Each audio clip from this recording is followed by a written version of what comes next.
you, thank you, thank you, thank you, thank you, everyone, thank you, thank you, thank you, thank you all.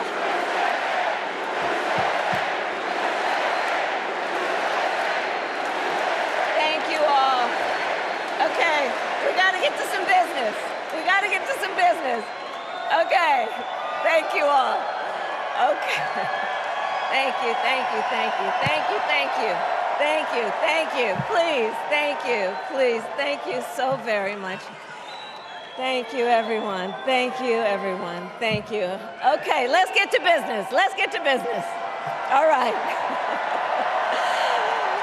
So let me start by thanking my most incredible husband, Doug, for being an incredible partner to me, an incredible father to Cole and Ella, and happy anniversary, Dougie. I love you so very much.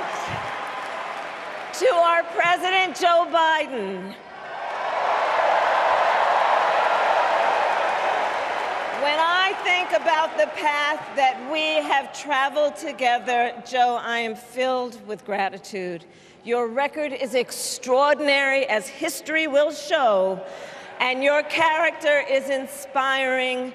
And Doug and I love you and Jill and are forever thankful to you both.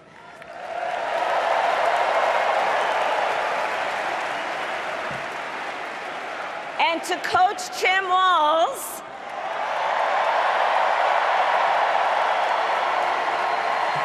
you are going to be an incredible vice president. And to the delegates and everyone who has put your faith in our campaign, your support is humbling. So, America, the path that led me here in recent weeks was no doubt unexpected. But I'm no stranger to unlikely journeys. So, my mother, our mother, Kamala Harris, had one of her own. And I miss her every day, and especially right now. And I know she's looking down, smiling. I know that. So my mother was 19 when she crossed the world alone, traveling from India to California with an unshakable dream to be the scientist who would cure breast cancer.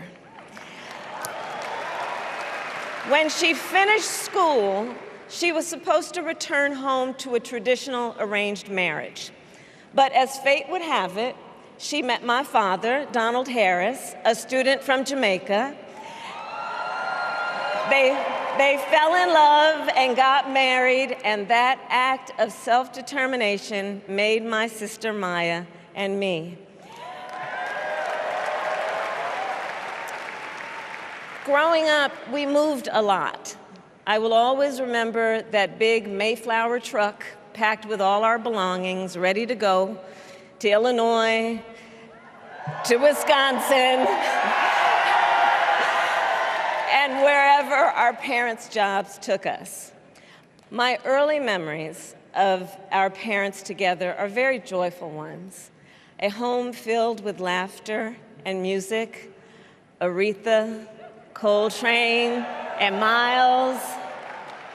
At the park, my mother would say, "Stay close." But my father would say, as he smiled, "Run, Kamala, run. Don't be afraid. Don't let anything stop you."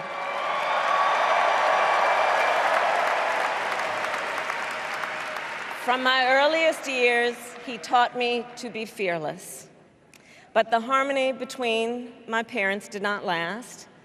When I was in elementary school, they split up. And it was mostly my mother who raised us. Before she could finally afford to buy a home, she rented a small apartment in the East Bay. In the Bay, you either live in the hills or the flatlands. We lived in the flats. A beautiful working-class neighborhood, of firefighters, nurses, and construction workers, all who tended their lawns with pride. My mother, she worked long hours, and like many working parents, she leaned on a trusted circle to help raise us. Mrs. Shelton, who ran the daycare below us and became a second mother. Uncle Sherman, Aunt Mary, Uncle Freddie, Auntie Chris. None of them family by blood, and all of them family by love.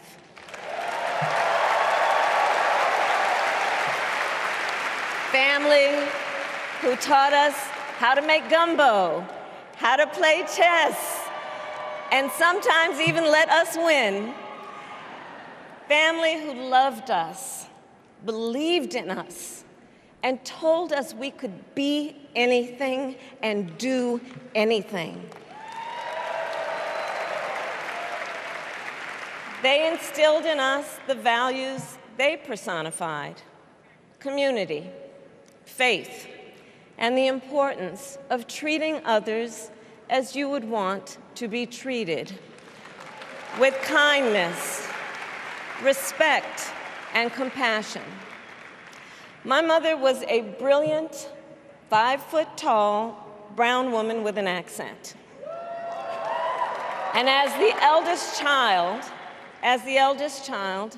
I saw how the world would sometimes treat her. But my mother never lost her cool. She was tough, courageous, a trailblazer in the fight for women's health, and she taught Maya and me a lesson that Michelle mentioned the other night. She taught us to never complain about injustice, but do something about it. Do something about it. That was my mother. And she taught us, and she also taught us, and never do anything half-assed. And that is a direct quote. A direct quote. I grew up immersed in the ideals of the civil rights movement. My parents had met at a civil rights gathering, and they made sure that we learned about civil rights leaders, including the lawyers like Thurgood Marshall and Constance Baker Motley, those who battled in the courtroom to make real the promise of America. So at a young age, I decided I wanted to do that work. I wanted to be a lawyer. And when it came time to choose the type of law I would pursue, I reflected on a pivotal moment in my life. You see, when I was in high school, I started to notice something about my best friend, Wanda. She was sad at school, and there were times she didn't want to go home. So one day I asked if everything was all right, and she confided in me that she was being sexually abused by her stepfather. And I immediately told her she had to come stay with us, and she did. This is one of the reasons I became a prosecutor, to protect people like Wanda, because I believe everyone has a right to safety, to dignity, and to justice.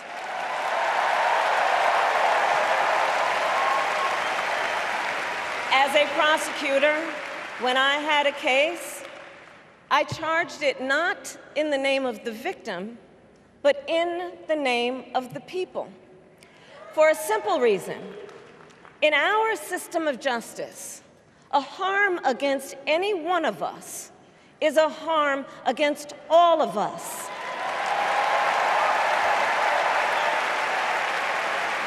And I would often explain this to console survivors of crime, to remind them no one should be made to fight alone.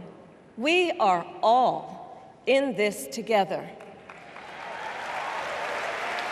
And every day in the courtroom, I stood proudly before a judge and I said 5 words: Kamala Harris for the people.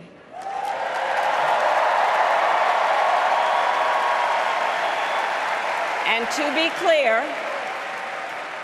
to be clear, my entire career, I've only had one client, the people. And so, on behalf of the people, on behalf of every American, regardless of party, race, gender, or the language your grandmother speaks, on behalf of my mother and everyone who has ever set out on their own unlikely journey, on behalf of Americans like the people I grew up with, people who work hard, chase their dreams, and look out for one another, on behalf of everyone whose story could only be written in the greatest nation on earth, I accept your nomination to be President of the United States of America.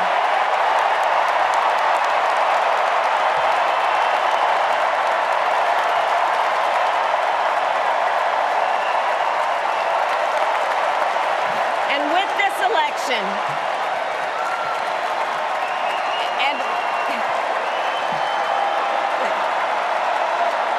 with this election, our nation with this election has a precious, fleeting opportunity to move past the bitterness, cynicism, and divisive battles of the past, a chance to chart a new way forward. Not as members of any one party or faction, but as Americans. And let me say, I know there are people of various political views watching tonight, and I want you to know, I promise to be a president for all Americans. You can always trust me to put country above party and self, to hold sacred America's fundamental principles, from the rule of law to free and fair elections to the peaceful transfer of power.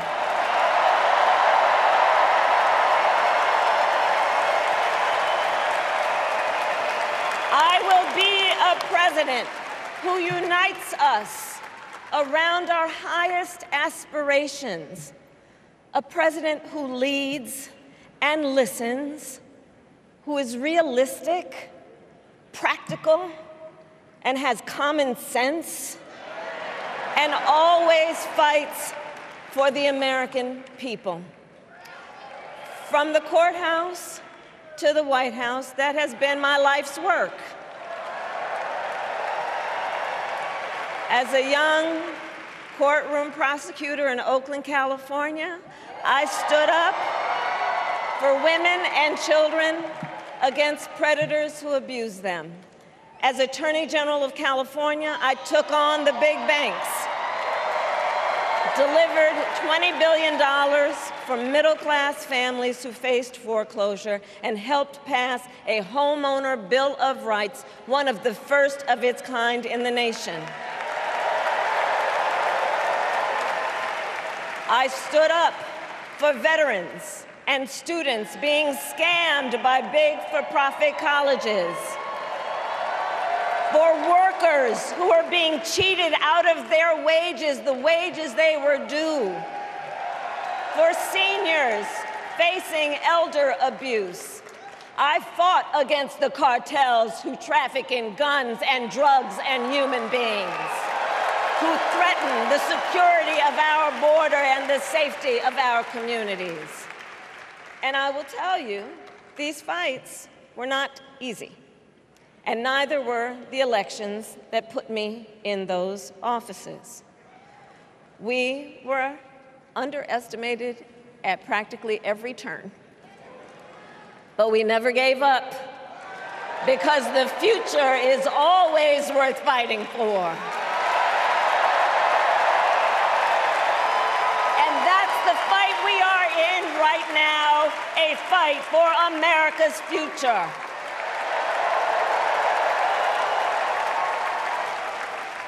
Fellow Americans, this election is not only the most important of our lives, it is one of the most important in the life of our nation. In many ways, Donald Trump is an unserious man. But the consequences of putting Donald Trump back in the White House are extremely serious.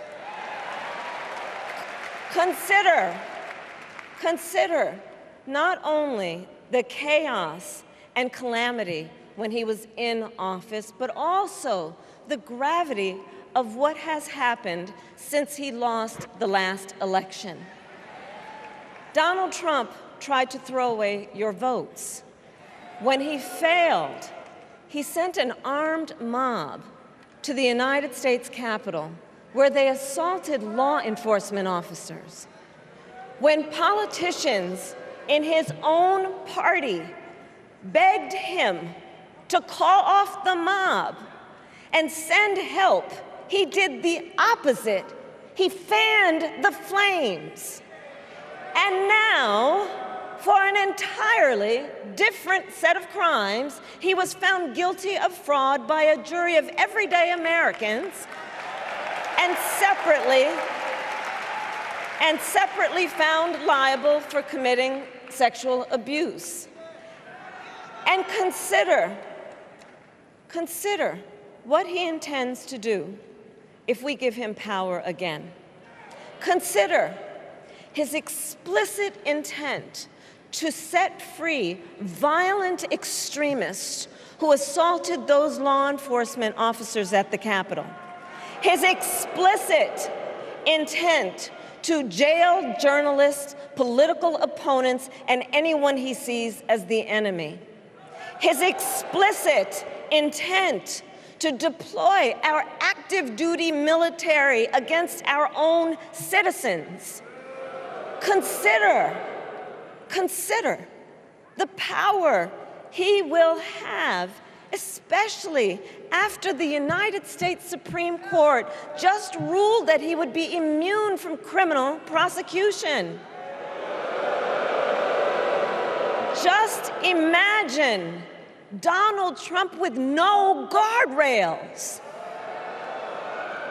and how he would use the immense powers of the presidency of the United States, not to improve your life, not to strengthen our national security, but to serve the only client he has ever had, himself.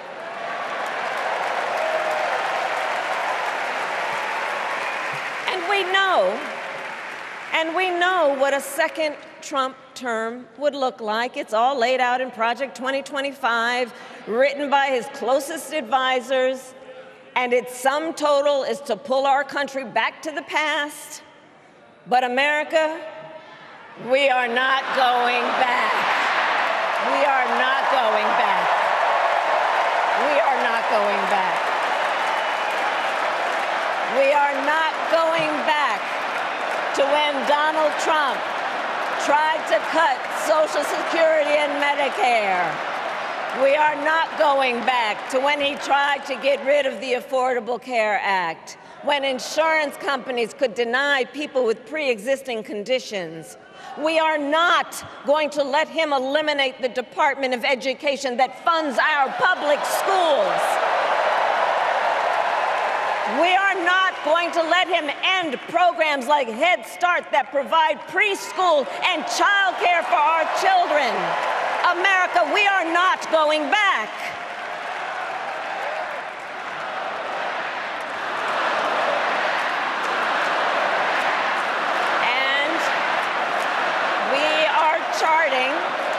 And we are charting a new way forward. To a future with a strong and growing middle class, because we know a strong middle class has always been critical to America's success. And building that middle class will be a defining goal of my presidency.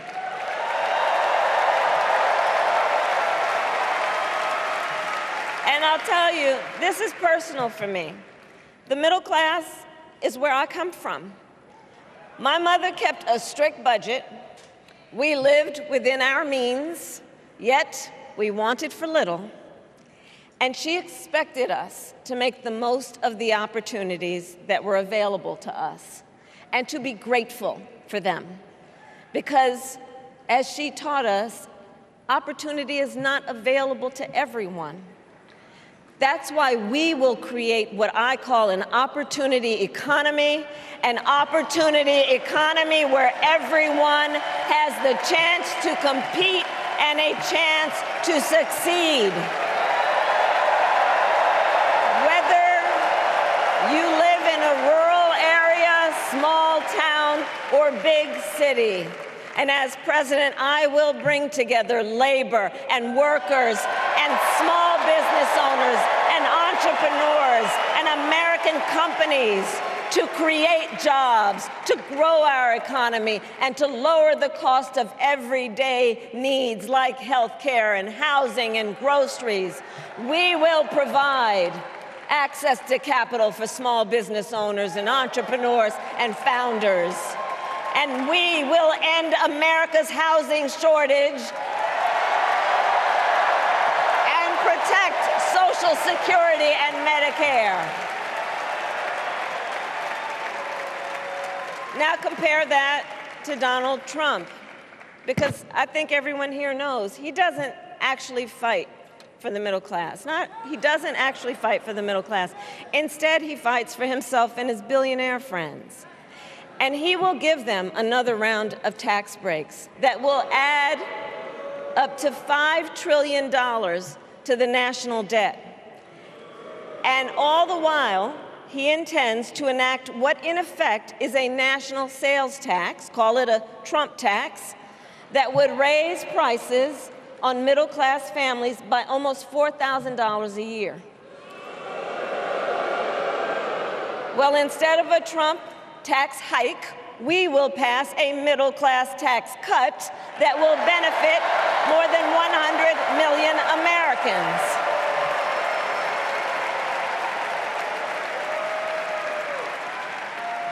Friends, I believe America cannot truly be prosperous unless Americans are fully able to make their own decisions about their own lives, especially on matters of heart and home. But tonight, in America, too many women are not able to make those decisions. And let's be clear about how we got here. Donald Trump handpicked members of the United States Supreme Court to take away reproductive freedom.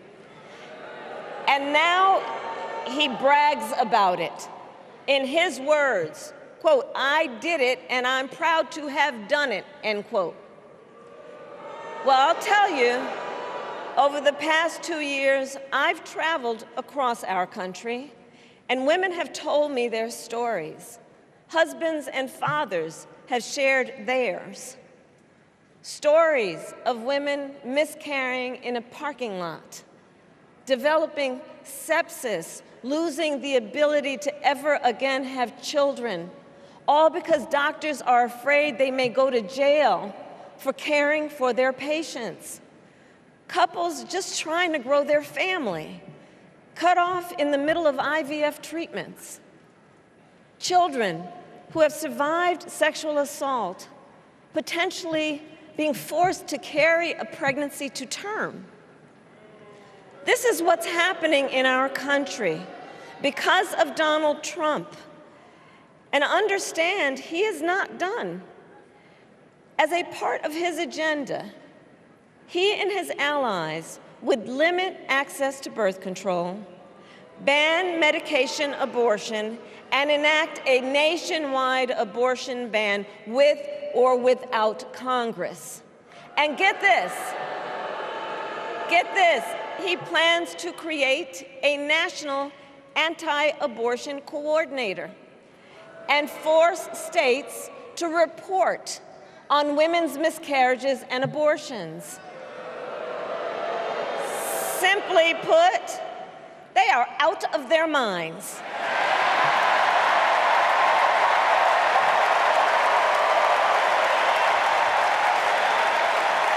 And one must ask, why exactly is it that they don't trust women? Well, we trust women. We trust women. And when Congress passes a bill to restore reproductive freedom, as President of the United States, I will proudly sign it into law.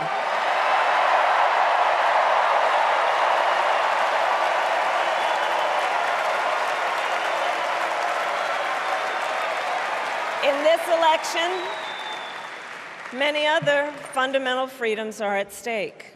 The freedom to live safe from gun violence in our schools, communities, and places of worship.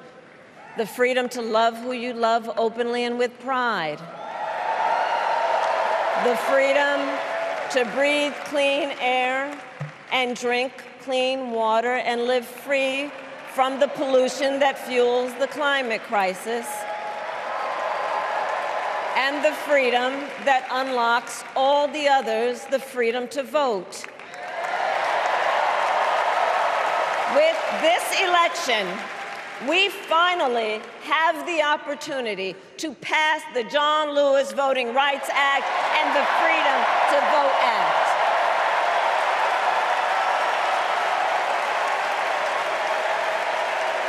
And let me be clear. After decades in law enforcement, I know the importance of safety and security, especially at our border. Last year, Joe and I brought together Democrats and conservative Republicans to write the strongest border bill in decades. The Border Patrol endorsed it. But Donald Trump believes a border deal would hurt his campaign. So he ordered his allies in Congress to kill the deal. Well, I refuse to play politics with our security, and here is my pledge to you. As president, I will bring back the bipartisan border security bill that he killed, and I will sign it into law. I know we can live up to our proud heritage as a nation of immigrants and reform our broken immigration system. We can create an earned pathway to citizenship and secure our border.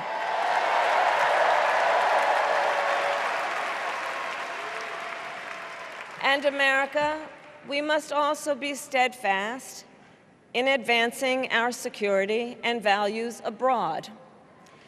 As Vice President, I have confronted threats to our security, negotiated with foreign leaders, strengthened our alliances, and engaged with our brave troops overseas.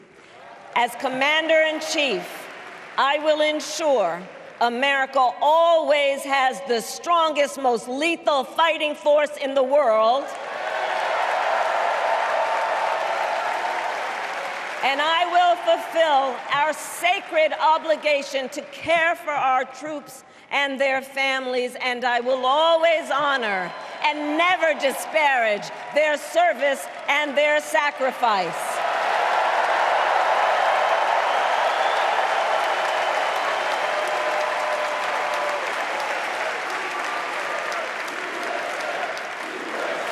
I will make sure that we lead the world into the future on space and artificial intelligence, that America, not China, wins the competition for the 21st century, and that we strengthen, not abdicate, our global leadership.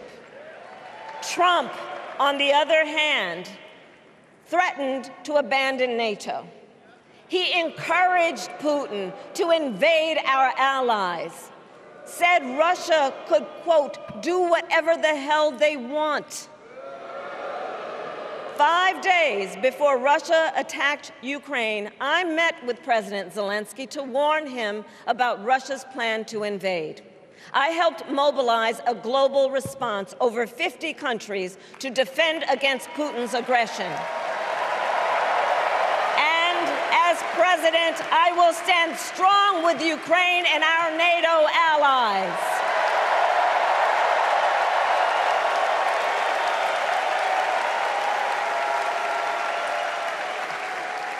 With respect to the war in Gaza, President Biden and I are working around the clock, because now is the time to get a hostage deal and a ceasefire deal done.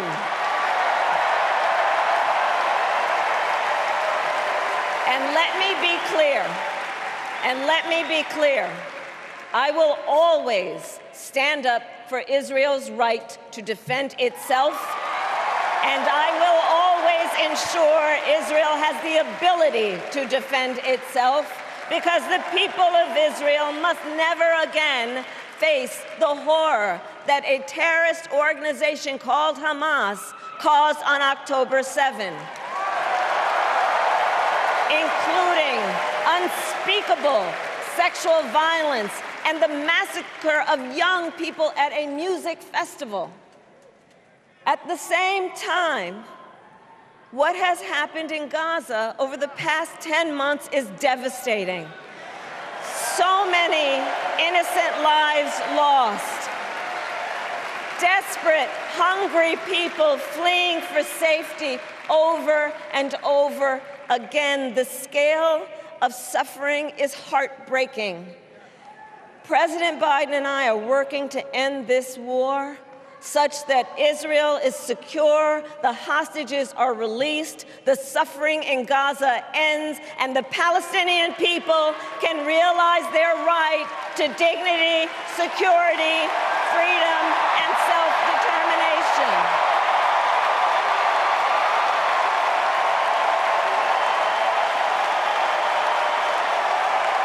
And know this, I will never hesitate to take whatever action is necessary to defend our forces and our interests against Iran and Iran-backed terrorists. I will not cozy up to tyrants and dictators like Kim Jong-un, who are rooting for Trump,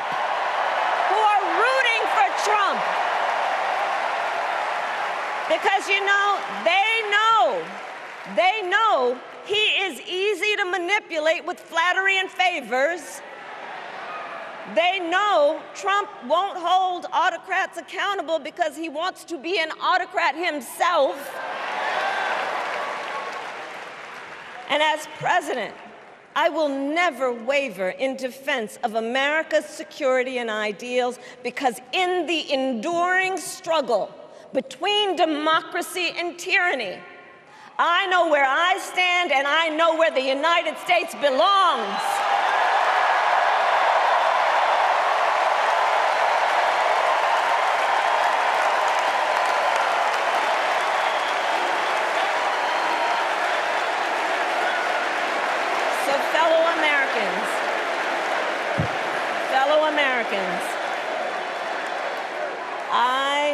I love our country with all my heart. Everywhere I go, in everyone I meet, I see a nation that is ready to move forward, ready for the next step in the incredible journey that is America. I see an America where we hold fast to the fearless belief that built our nation and inspired the world, that here, in this country, anything is possible, that nothing is out of reach. An America where we care for one another, look out for one another, and recognize that we have so much more in common than what separates us. That none of us has to fail for all of us to succeed. And that in unity there is strength. You know, our opponents in this race are out there every day denigrating America, talking about how terrible everything is. Well, my mother had another lesson she used to teach. Never let anyone tell you who you are. You show them who you are. America, let us show each other and the world who we are and what we stand for. Freedom, opportunity, compassion, dignity, fairness, and endless possibilities.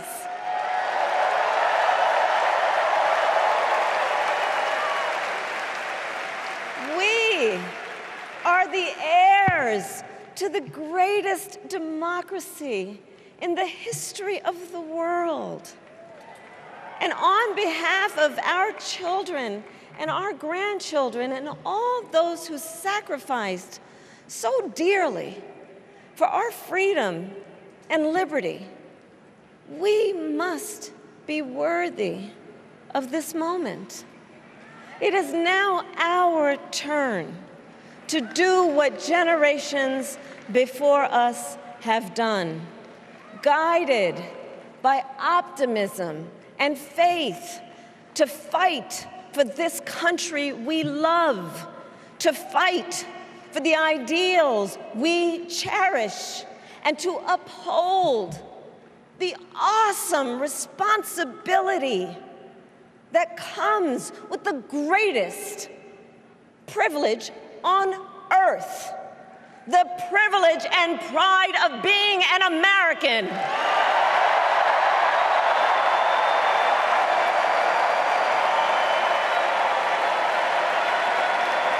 So let's get out there, let's fight for it, let's get out there, let's vote for it, and together let us write the next great chapter in the most extraordinary story ever told. Thank you. God bless you, and may God bless the United States of America. Thank you all.